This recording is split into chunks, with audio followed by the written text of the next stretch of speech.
인생을 살아가면서 종종 이런 경우를 맞게 됩니다.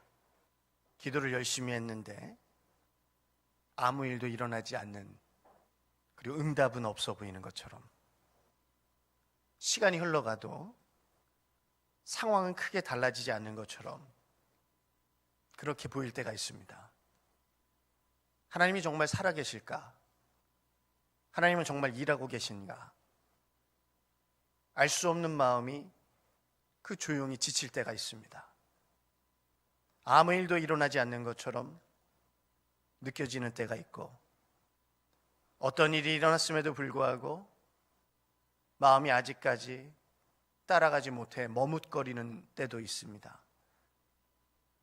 그런데 인생을 되돌아보면 알게 되는 것은, 그때는 알지 못했지만 지나고 나서야 깨닫게 되는 순간들이 있습니다. 그 시간에도 하나님은 일하고 계셨구나. 문제는 바로 그 시간에 있습니다. 아무 변화도 보이지 않던 그 시간에, 혹은 변화가 있었음에도 나의 믿음이 따라가지 못했던 그 시간에 나는 과연 어디에 머물러 있었는가? 오늘 이 질문이 사도행전 12장이 우리에게 주는 질문입니다. 오늘 사도행전 12장은 기적의 이야기로 기억됩니다. 그러나 오늘 본문은 그 기적보다 먼저 시간을 보여줍니다. 응답보다 그 앞선 밤을 보여주고, 설명보다 먼저 사람이 서 있던 자리를 우리에게 묻습니다. 하나님이 언제 일하셨는가 보다 그 시간에 사람들이 어디에 머물러 있었는지를 증언하는 것이 오늘 본문입니다. 오늘 본문은 문제를 어떻게 해결하려는지를 가르치기보다는 아직 다 이해하지 못한 시간 속에서 신앙이 어디에 서 있었는지 우리에게 질문합니다. 사도행전 12장 12절이 이렇게 시작합니다. 깨닫고. 오늘 이 말씀이 모든 일이 지난 뒤에야 비로소 이해되는 신앙의 시간을 우리 앞에 던져놓는 것입니다. 오늘 우리는 이 말씀 앞에서 질문 하나를 마음에 품고 오늘 본문에 서려고 합니다. 그 시간, 나는 어디에 머물러 있었는가? 더 정확하게 이야기하면 그 시간, 내 마음은 어디에 머물러 있었는가? 오늘 12절 말씀이 이렇게 시작됩니다. 깨닫고 마가라 하는 요한의 어머니 마리아의 집에 가니 여러 사람이 거기에 모여 기도하고 있더라. 여기서 깨닫고라는 말은 수니돈이라는 헬라어 단어입니다.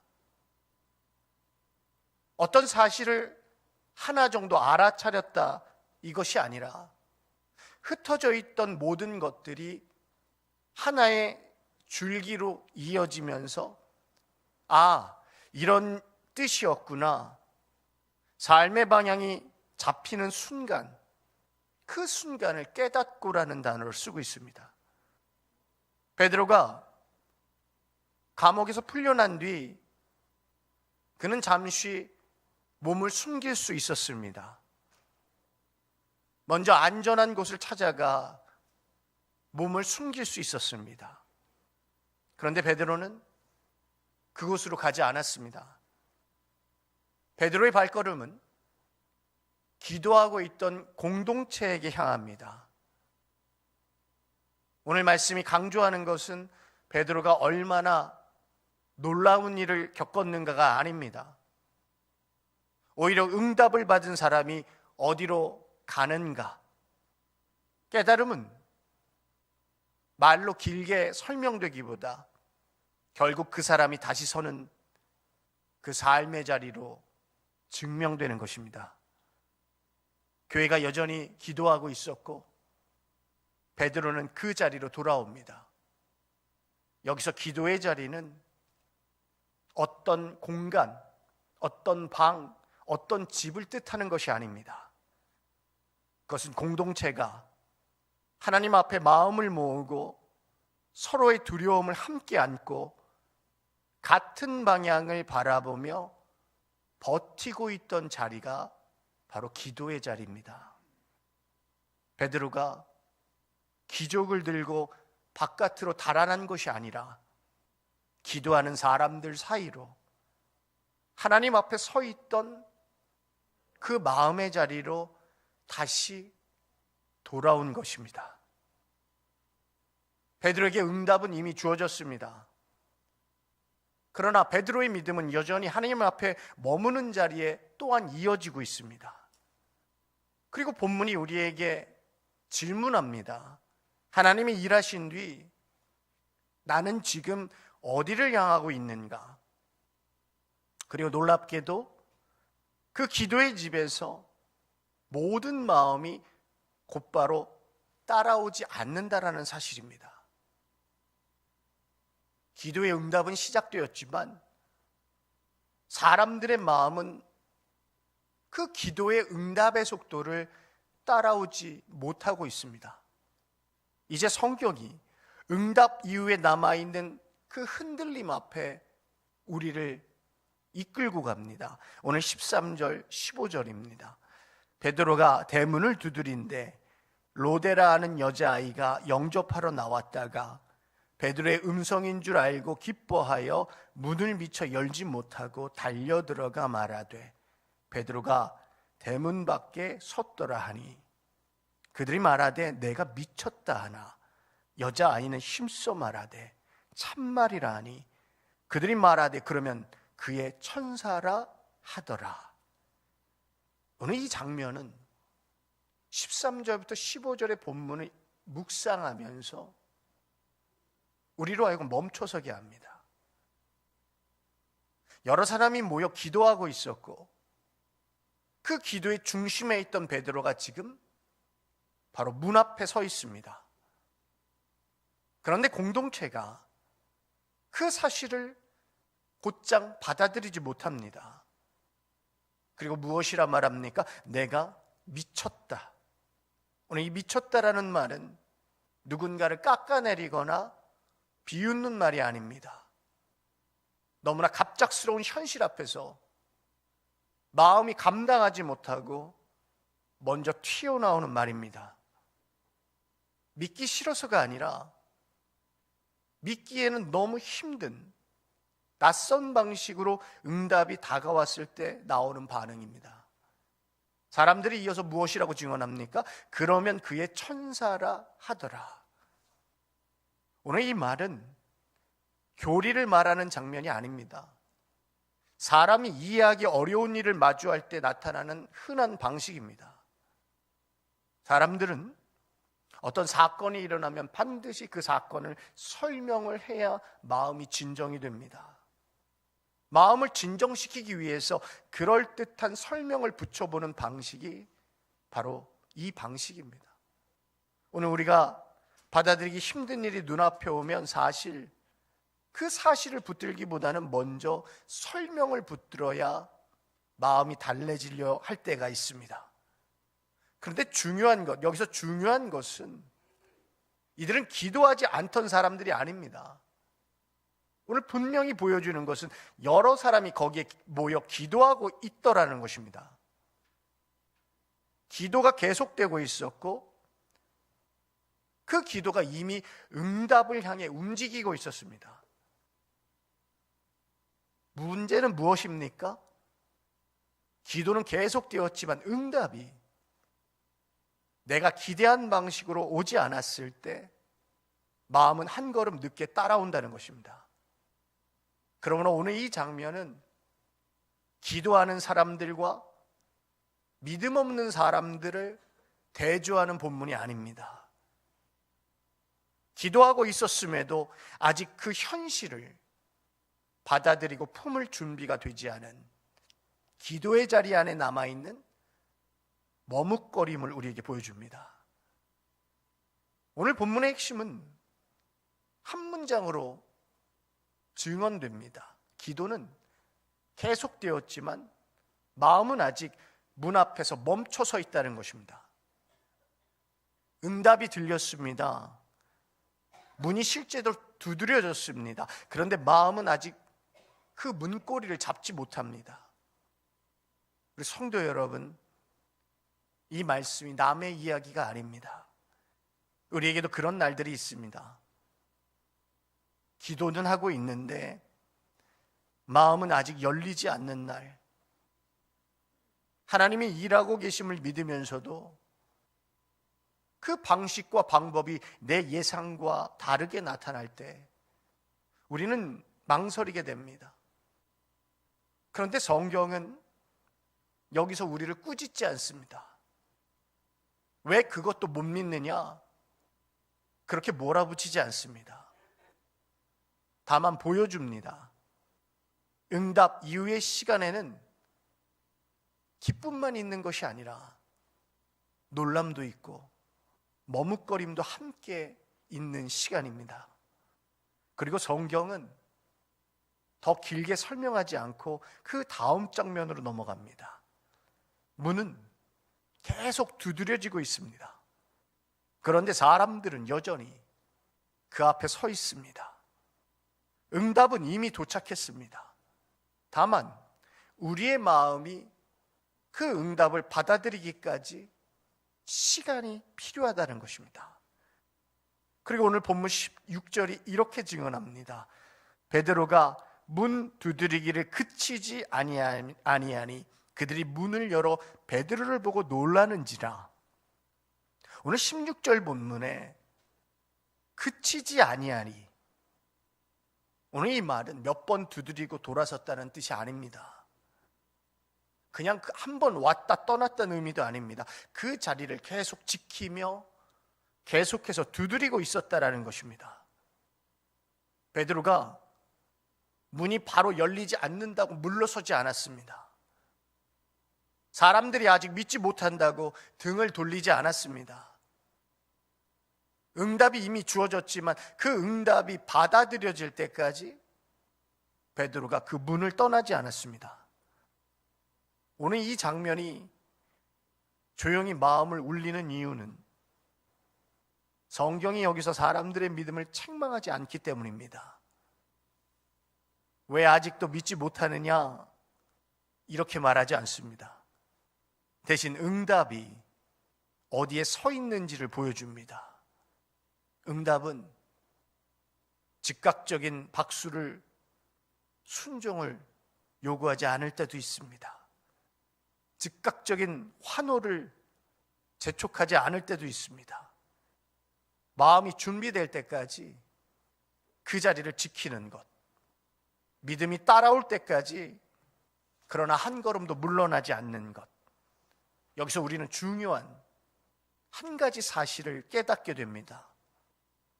하나님의 일하심은 사람의 이해의 속도에 맞추어서 사라지지 않는다는 것입니다. 문이 곧바로 열리지 않았다고 해서 하나님의 은혜가 물러난 것이 아닙니다. 그래서 응답 이후의 시간은 기쁨만으로 채워진 시간이 아닙니다.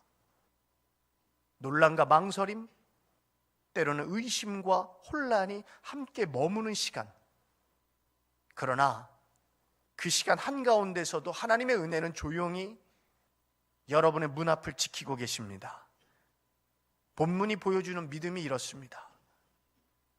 응답 이후의 믿음은 곧바로 확신에 이르는 힘이 아니라 확신이 생길 때까지 은혜가 기다려주는 시간 위에 우리가 서 있는 그 시간이 바로 믿음의 시간입니다. 베드로가 문을 부수지 않았습니다. 그러나 또 한편으로 포기하지 않았습니다. 그가 두드림을 멈추지 않았고 응답은 끝내 문이 열릴 때까지 그 자리를 지켰습니다. 그리고 문이 열리자 그제야 말이 시작됩니다. 이제 성경이 사건을 더 설명하지 않습니다. 대신 그 일이 지나간 뒤에야 비로소 정리되어진 증언의 자리로 우리를 이끌어갑니다. 17절입니다. 베드로가 그들에게 손짓하여 조용하게 하고 주께서 자기를 이끌어 옥에서 나오게 하던 일을 말하고 또 야고보와 형제들에게 이 말을 전하라 하고 떠나 다른 곳으로 가니라. 오늘 본문에 보면 말하니라 이렇게 사용된 단어가 디에게이토라는 단어입니다.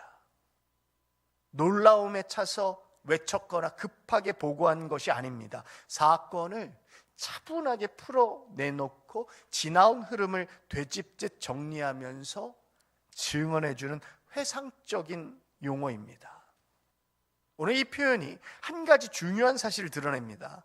베드로가 감옥에서 나오는 순간에 모든 뜻을 다 이해한 사람이 아니었다는 사실입니다. 문이 열릴 때도 베드로는 이해하지 못했습니다. 길이 열릴 때도 베드로는 이 일이 무엇을 의미하는지 온전히 알지 못했습니다. 그때는 알지 못했습니다. 그러나 시간이 지나고 나서 비로소 말이 되었습니다. 그래서 성경은 이렇게 기록하지 않습니다. 그때 베드로가 모든 뜻을 깨달았더라 이렇게 기록하지 않고 대신 사건이 지나간 뒤에야 그 일을 말하며 정리하였다 이렇게 전합니다. 믿음은 먼저 걸었고 의미는 그 다음에 따라오는 것입니다. 여기서 우리는 믿음의 순서를 다시금 깨닫게 됩니다. 믿음은 언제나 이해한 다음에 움직이는 태도가 아닙니다. 오히려 많은 경우 믿음은 설명이 없는 상태에서 한 걸음 한 걸음 내딛는 선택입니다. 그리고 그 걸음들이 쌓인 뒤에야 주께서 나를 이끌어 오셨다 이 고백이 생겨나는 것입니다.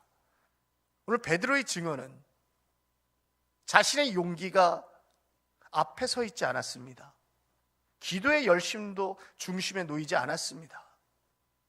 그는 단지 이렇게 증언합니다. 주께서 이끌어 오셨다. 오늘 응답 이후의 고백이 사람의 결단을 정리하는 말이 아니라 하나님의 인도하심을 인정하는 말입니다. 오늘 본문이 보여주는 믿음이 이렇습니다. 그 자리에서는 설명이 되지 않고 말이 되지 않았지만 지나고 나서야 고백이 되는 믿음. 믿음은 먼저 걷고 이해는 그 뒤에 따라오는 것입니다.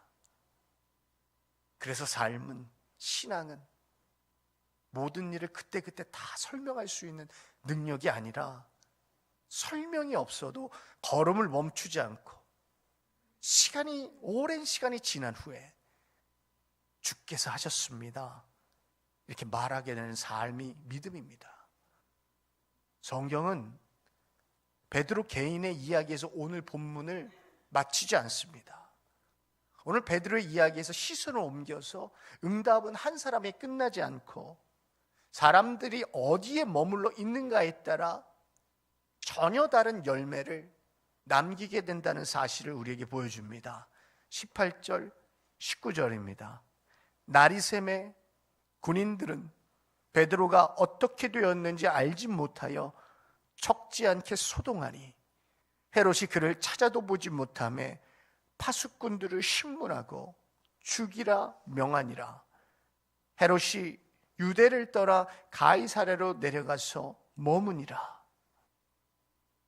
우리가 다음 시간에 살피게 될 본문은 우리가 어떤 영광을 따라 사느냐에 따라 삶의 열매가 달라진다는 것입니다.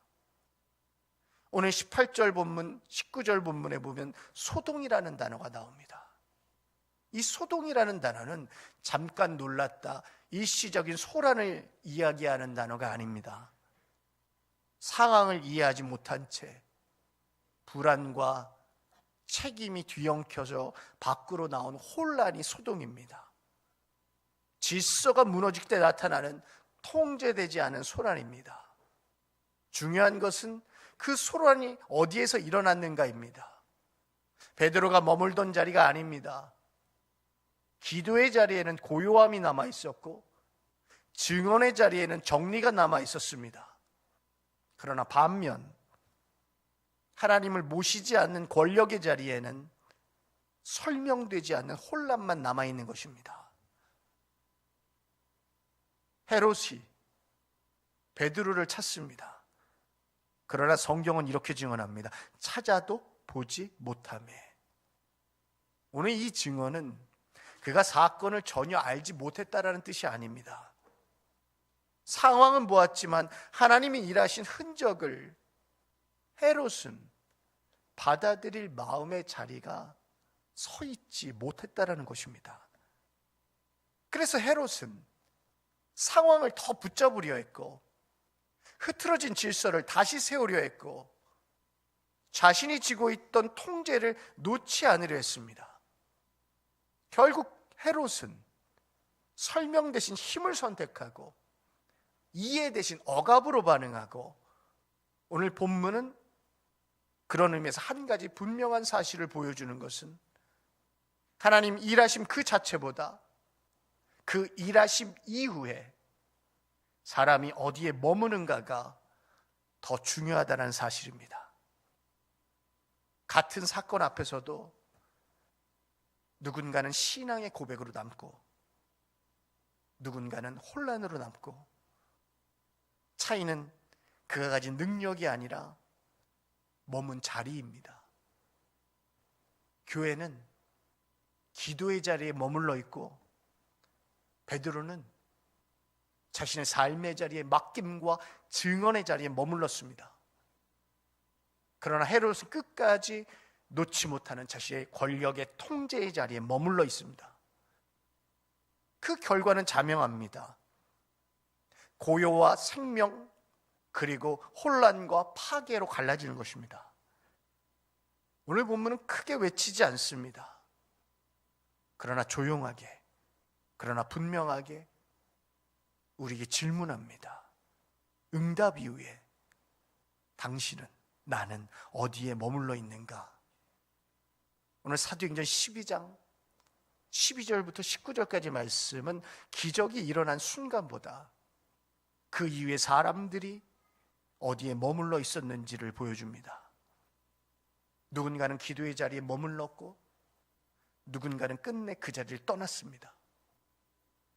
같은 사건 앞에 있었지만 머무는 자리가 서로 달랐고 그 자리가 남긴 삶의 결말도 달랐습니다. 오늘 본문이 우리에게 질문합니다. 하나님이 언제 일하셨는가 보다 그 시간에 나는 어디에 머물러 있었는가? 성도 여러분, 우리는 인생의 수많은 장면을 그때 그 시간에는 이해하지 못한 채 지나갑니다. 저 역시 그때는 알지 못한 채 보낸 시간들이 얼마나 많은지 모릅니다. 그러나 시간이 지나서야 이제 알겠다, 이 고백하게 되는 순간이 찾아옵니다. 그러나 더 중요한 것은 그 깨달음과 흘러가는 시간 사이에 중요한 것은 우리가 무엇을 해냈는가가 아니라 그 시간에 어디에 머물러 있었는가입니다. 오늘 말씀은 무엇을 더 하라고 말하지 않습니다. 다만 한 자리를 가리킵니다. 하나님 앞에 머무는 자리. 응답은 이미 시작되었을지 모릅니다. 아직 문이 열리지 않았을 뿐입니다. 그러나 그 문 앞에서 하나님과 함께 머무는 사람에게 깨달음은 때가 되면 찾아옵니다. 그래서 오늘 이 한 가지의 마음을 우리 마음 가운데 두면 충분합니다. 그 시간에 적어도 나는 하나님 앞을 떠나지 않겠습니다. 그 자리에 머무는 사람을 오늘도 하나님께서는 조용히 그러나 분명하게 붙들어 주실 것입니다. 기도하겠습니다. 은혜로우신 하나님 아버지, 오늘도 말씀 앞에 서게 하시니 감사드립니다. 우리는 많은 순간을 그때는 이해하지 못한 채 지나옵니다.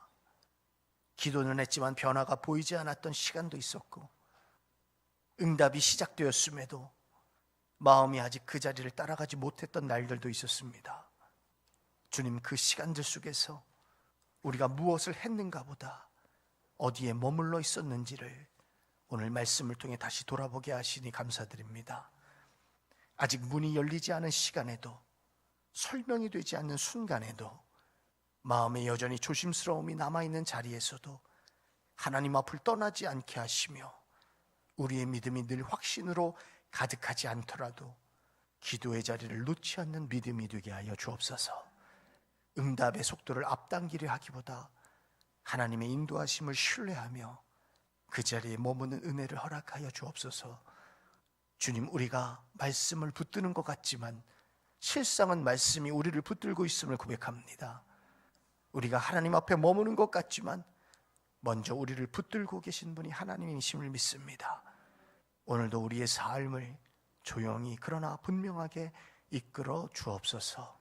그 시간 속에서도 하나님 앞에 머무는 성도로 살게 하여 주옵소서. 이 모든 말씀을 우리 주 예수 그리스도의 이름으로 기도드립니다. 아멘.